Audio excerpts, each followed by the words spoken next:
Welcome to First Reading, the Old Testament lectionary podcast for lovers everywhere of the Hebrew Bible. I'm Rosy, a PhD candidate in Hebrew Bible at Emory University. And I'm the Reverend Dr. Rachel Wren, an ordained Lutheran pastor and assistant professor at Trinity Lutheran Seminary.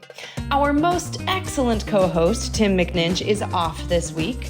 So I understand that we've got a couple of choices for the first reading on this third Sunday after Pentecost, June 26th. Is that right, Rosy? That's right. So the Revised Common Lectionary offers two different sets of Hebrew Bible readings throughout this season that follows Pentecost, also known as Ordinary Time. One strand of readings in Year C, which is the one we're in, progresses semi-continuously through the prophets. And the other strand of readings is related thematically or is complementary to the gospel lections for those dates.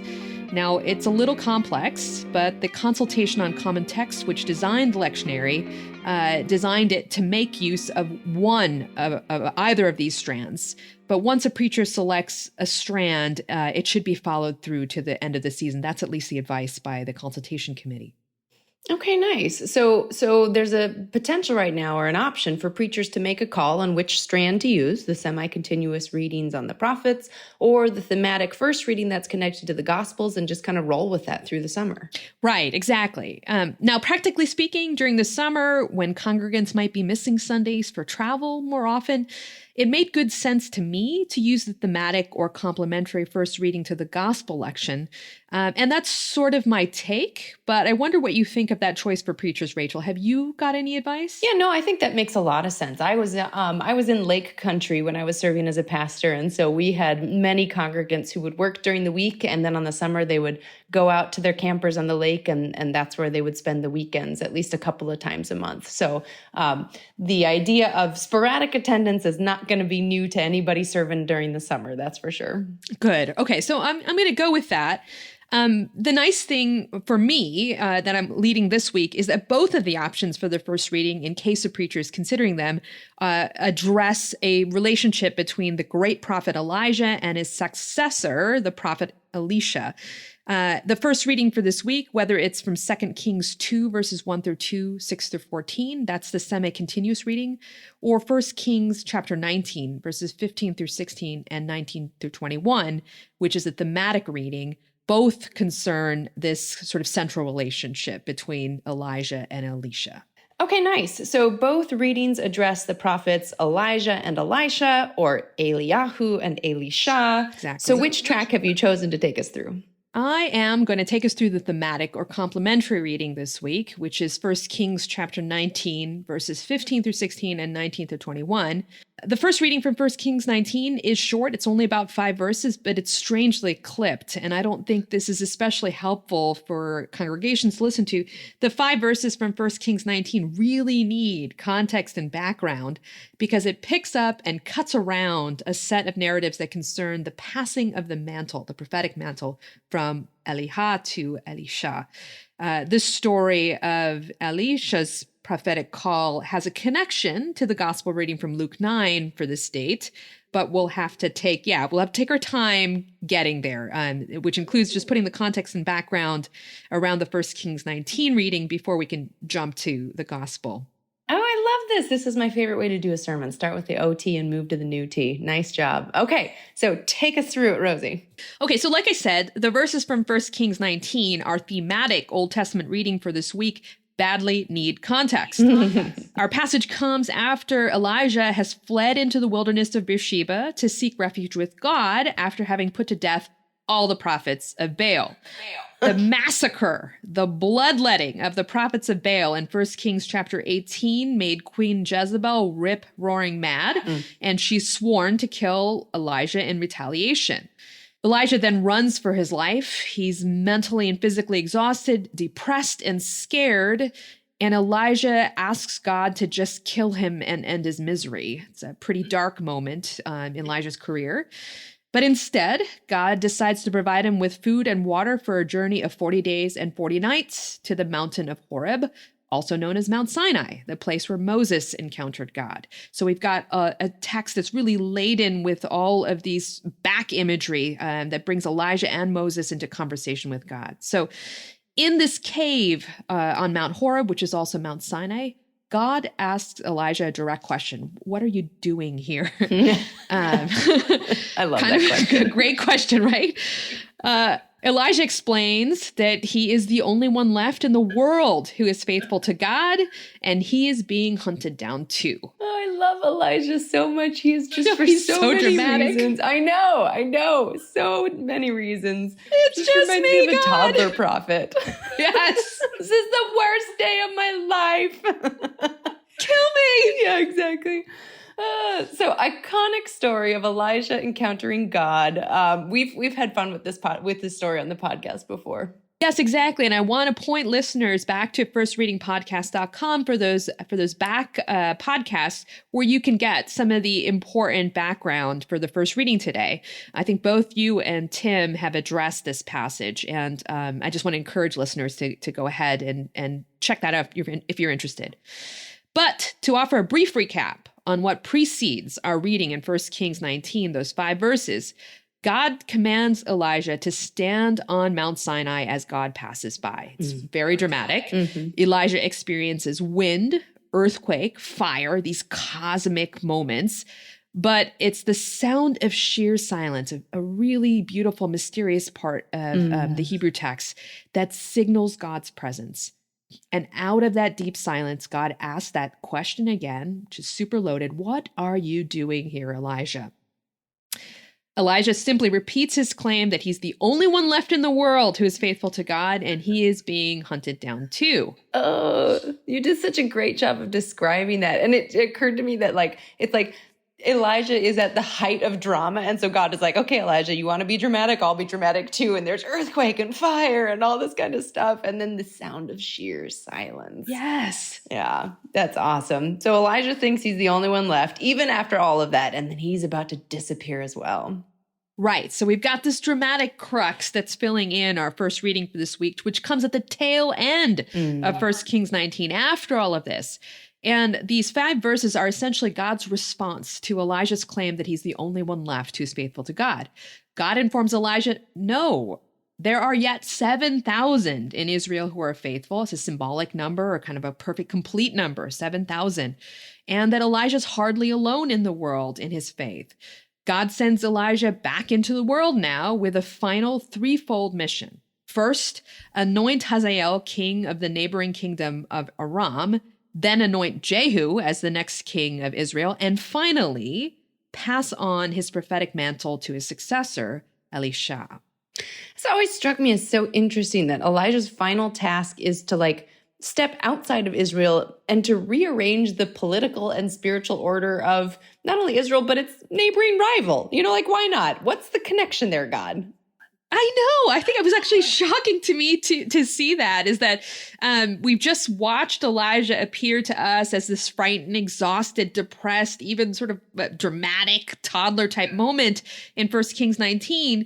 And then God tasks him to this kind of impossible, crazy mission. And he remains a terrifying figure who emerges from his encounter with God with a powerful mission to rearrange, as you said, the political and spiritual order of the world surrounding Israel at that moment. Okay, that's all you want, God? NBD, no big deal, right? Oh, goodness. So that's so helpful. So that's the backdrop to the first part of our reading, 1 Kings 19, verses 15 to 16. So what do you want to do with those last 3 verses of the reading? Right. And I think this is the part that we really need to pay attention to, because it's what has the connection to our gospel reading. Verses 19 to 21 of 1 Kings 19 finally bring us to Elisha, right? So Elijah now finds the man who will take over for him. And we find Elisha, he's plowing a field with 12 oxen. And we can tell something from this bit of narrative detail that I want to dwell on. Elisha is a working man. He's a farmer, and he's working the field when we encounter him. Oxen are not small animals, and Elisha has 12 yoked together. So think about these enormous animals yoked and plowing this field. Now, there's probably a symbolic connection to the 12 tribes of Israel, but we can stick with the literal here just to kind of draw out this picture of a man at work on his field. And to have this many animals, 12 oxen, seems to show that Elisha was not poor, but he was a pretty successful and prosperous farmer. Elisha had animals and land. And it's good to remember that he had a very different life and future before he encounters Elijah. Elijah appears here in the middle of Elisha's workday, in the middle of his life, and turns his life upside down by throwing his mantle or his cloak over Elisha. Now, this moment is an unmistakable call. And just for a bit of Old Testament background, the prophet's mantle was made of animal skin, probably goat skin with the hair turned outward. And so you might want to picture that. This was the distinctive clothing of the prophet, a symbol of the prophet's power. And that's also how the cloak or mantle is seen in the stories of the prophet Samuel. Elijah is throwing this cloak, this symbol of his prophetic role, over Elisha. And this is what constitutes a ritual that transfers the prophet's authority and power to a new prophet. That's so helpful, especially that just embodied picture of this hairy, because I don't know why I've always kind of thought of it as like a scarf, like, just kind of very That'd be a lot more elegant. But a smelly leather piece of clothing that, exactly. Thanks, friend. But like you said, the symbolic act is huge here. This is essentially Elisha's signal that he is being called right now. Right. And it's no prophetic ministry, right? So we've talked about Elijah and his sort of extraordinary powers, right? So he is this miracle worker, political pot stirrer, troublemaker extraordinaire. And Elisha is about to follow in Elijah's footsteps. Yeah. So oddly, the text actually, when you look at it, it says that Elijah walks away after throwing his mantle on him, which is, a little bit funny. He's still in toddler but just mode. gives you a bit of pause, right? So in verse 20, Elisha has to go running after him and say, whoa, wait, let me say goodbye to my father and my mother, right? And Elijah's answer to this request is a little hard to pin down in the Hebrew and in the English. So the translation kind of is pretty bare, but it's basically, go back. What have I done to you? So and what's that supposed to mean? Yeah. Perhaps Elijah is offering a subtle rebuke. Maybe it's got a little irritation to it. But Elijah also seems to be giving Elisha permission to make his proper goodbyes, right? It's clear that Elisha understands the gravity and permanence of following Elijah from this point on. This is an important life decision. Elijah has a fearsome reputation, after all, and in response, Elisha's going to say yes. He slaughters his yoke of oxen. He chops up the wooden yoke that's used to guide these oxen across a field to make the fire, then boils up the meat for a soup that he serves to all the people. It's a last meal. A celebration and a symbol of one ending of his life as prosperous farmer, maybe married, maybe family life that he might have been looking forward to, that he is now turning over to accept this mission. Elisha clearly understands there's no going back for him. So he said his final goodbye to his parents, said his goodbye to the hopes of his past life. And there's something sobering here as he begins a new life as Elijah's servant and prophetic successor.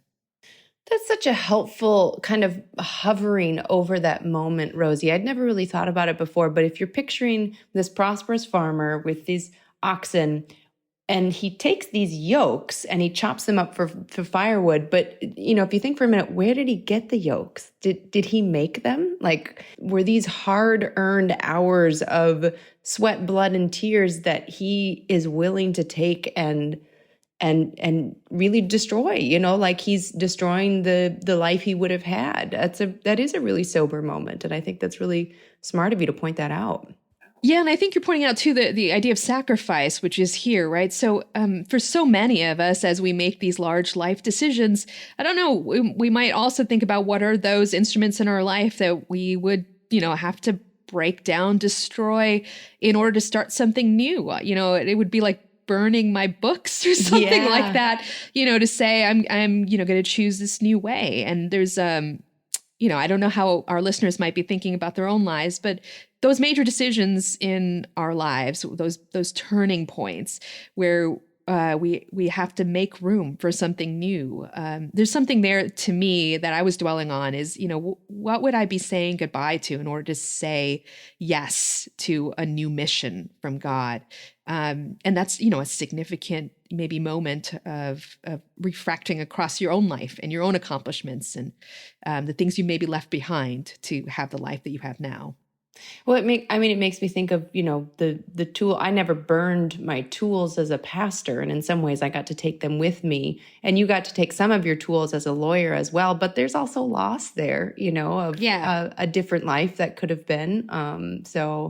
And I think there's probably lots of people in the pulpit who have those moments as well. I mean, that right there is a fantastic preaching point. But you gave this little teaser that this lines up with the gospel lesson in some way. So take us there. Right. So the gospel reading is a difficult one. And so from Luke 9, but there's real value in seeing this Old Testament pericope as a backdrop for it. So Elisha's response to his prophetic call extends to our gospel reading for this week. And let me just fill in. So Luke 9, verses 51 to 62 includes a series of 3 short stories about would-be followers of Jesus. And it's worth taking a look at these. So in each short vignette, Jesus seems to rebuke folks that declare an intention to follow him, but have other things they have to tend to first, right? So the most poignant with regard to our Old Testament story between Elijah and Elisha is the last one, in which the would-be follower of Jesus says in Luke chapter 9, verses 61 to 62, this is the quote, "I will follow you, Lord, but let me first say farewell to those at my home." Jesus said to him, quote, "No one who puts a hand to the plow and looks back is fit for the kingdom of God," close quote. It's a harsh saying, a series of harsh sayings. And when we're not told whether any of these would-be disciples ultimately follow as they intend, but the lesson seems clear, right? Anyone that hesitates to respond immediately and without reservation is not fit for this mission of discipleship to Jesus. Now, this might be a rather harsh and unyielding message if we didn't already see and hear the way that Elisha responds to his own call. And I think that might help to soften and complexify our calls and how we respond to them. Elisha wants to say goodbye to his parents before he takes off. And filial piety, honoring mother and father, it's part of the 10 Commandments. That's not something the Bible speaks against. So Elijah allows him to say his goodbyes appropriately. And he needs, on some level, to do that in order to follow Elijah, to follow God's call with his whole heart. Elijah might give a grouchy response, maybe, but ultimately we watch Elisha do exactly what he set out to do. He says his goodbyes, he cleans up after himself, he eliminates any path to return to that old life, and then he follows Elijah. Elisha makes good on his call. Yeah, I think I see where you're going with this. Yeah. Yeah, so both our Old Testament reading this week and our gospel passage address a radical response to the call of God. Elisha leaves everything behind to follow Elijah on a risky mission. The would-be disciples of Jesus also express a desire to follow. And although Jesus seems to be reminding them and us to count the cost carefully, there's a leave-taking in both of these stories. And I really think the Old Testament reading this week, the thematic one, helps us to gentle Jesus' saying, and also realize that there is real value in honoring our old life. And as you said, taking what we can with it. We never completely put to death the old person, as Paul says. That person walks with us. Those experiences are still a part of our life. And, the parents that gave birth to us, that, made us who we are, Elisha honors that. And, we would maybe look at these sayings of Jesus as more than just a straightforward, leave everything behind, don't look back, which is there, right? I mean, so that makes the gospel reading a little bit difficult, but I think the Old Testament lection softens it. Yeah, I think, and I'm the more I've done work in both Old and New Testament, the more willing I am to kind of let Jesus be harsh when he's harsh. I think we allow the Old Testament to be harsh, but we want Jesus to be nice all the time. But I think what you're doing is also saying that there's context here. Jesus is like you said, is saying there's real cost. Don't follow lightly. It's like Paul says, don't be lukewarm. in your following of Jesus. And I think that's what Jesus I think you've is got saying. it just there. Mm-hmm. Well, that's great, Rosie. That's great work. Do you have any other preaching angles or pitfalls you want to bring up? No, I think that's it. I hope that preachers are able to, maybe put both of these readings into conversation with each other. I do think they enrich one another. Fun. Well, that brings us to the end of this week's episode. Thanks for your great work, Rosie. You're welcome. Remember, friends, all of our episodes are at firstreadingpodcast.com, along with other resources, and now your very own First Reading swag on the merch page. If you are on Facebook, you can also find us there. Give us some feedback in the comments. A special thank you to those who generously choose to donate to keep First Reading sustainable. Thanks also to Trinity Lutheran Seminary at Capital University for a grant that helps us out. And thank you all for listening. Until next time, I'm Dr. Rachel Wren. And I'm Rosy Candlethal. Happy preaching.